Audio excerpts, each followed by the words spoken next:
Here's our book for today, Stone Soup. Would you like soup made out of a stone? Let's see what it's all about. Stone Soup is the title, and it's by Anne McGovern and pictures by Winslow Piney Pels. Stone Soup. For Christopher Lane and for Trot, who would eat anything and did. A young man was walking. He walked and he walked and he walked. He walked all night and he walked all day. He was tired. He was hungry. At last he came to a big house. "What a fine house," he said. "There will be plenty of food for me here." He knocked on the door.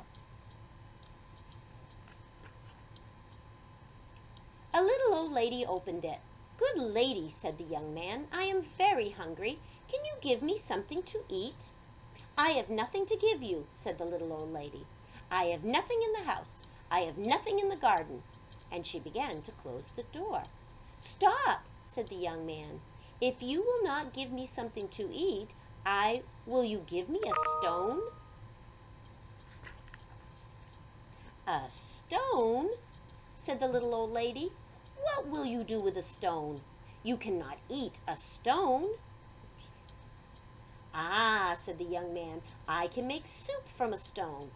Now the little old lady had never heard of that. Make soup from a stone? Fancy that! "There are stones in the road," said the little old lady. The young man picked up a round gray stone. "This stone will make wonderful soup," he said. "Now get me a pot." The little old lady got a pot. "Fill the pot with water and put it on the fire," the young man said. The little old lady did as she was told, and soon the water was bubbling in the pot. The young man put the round gray stone into the pot. "Now we will wait for the stone to cook into soup," he said. The pot bubbled and bubbled. After a while the little old lady said, "This soup is cooking fast." "It is cooking fast now," said the hungry young man, "but it will cook faster with some onions." So the little old lady went to the garden to get some onions. Into the pot went the yellow onions with the round gray stone. "Soup from a stone," said the little old lady. Fancy that! The pot bubbled and bubbled. After a while the little old lady said, "This soup smells good." "It smells good now," said the hungry young man, "but it would smell better with some carrots." So the little old lady went to the garden and pulled up all the carrots she could carry. Into the pot went the long, thin carrots with the yellow onions and the round gray stone. "Soup from a stone," said the little old lady. Fancy that! The pot bubbled and bubbled. After a while the little old lady said, "This soup tastes good." "It tastes good now," said the hungry young man, "but it would taste even better with beef bones." So the little old lady went to get some juicy beef bones.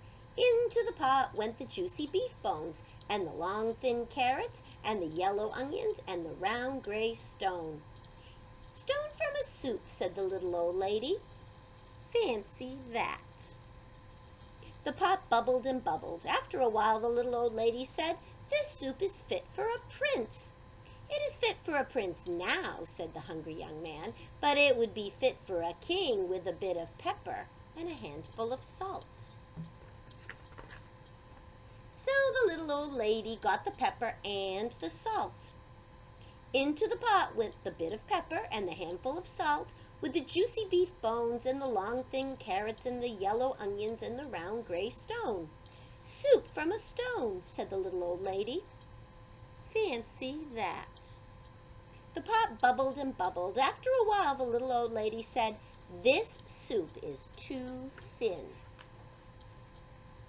"It is too thin now," said the hungry young man, "but it would be nice and thick with some butter and barley." So the little old lady went to get butter and barley.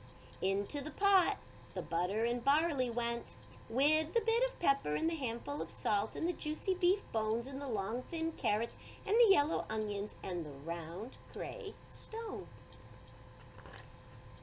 Soup from a stone, said the little old lady. Fancy that. The pot bubbled and bubbled. After a while, the little old lady tasted the soup again. That is good soup, she said. Yes, said the hungry young man.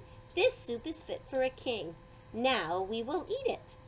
Stop, said the little old lady.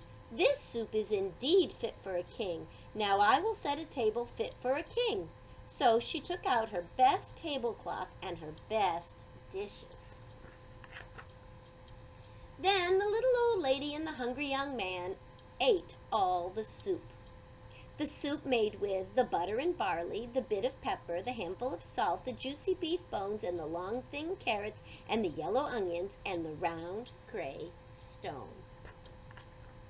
Soup from a stone, said the little old lady.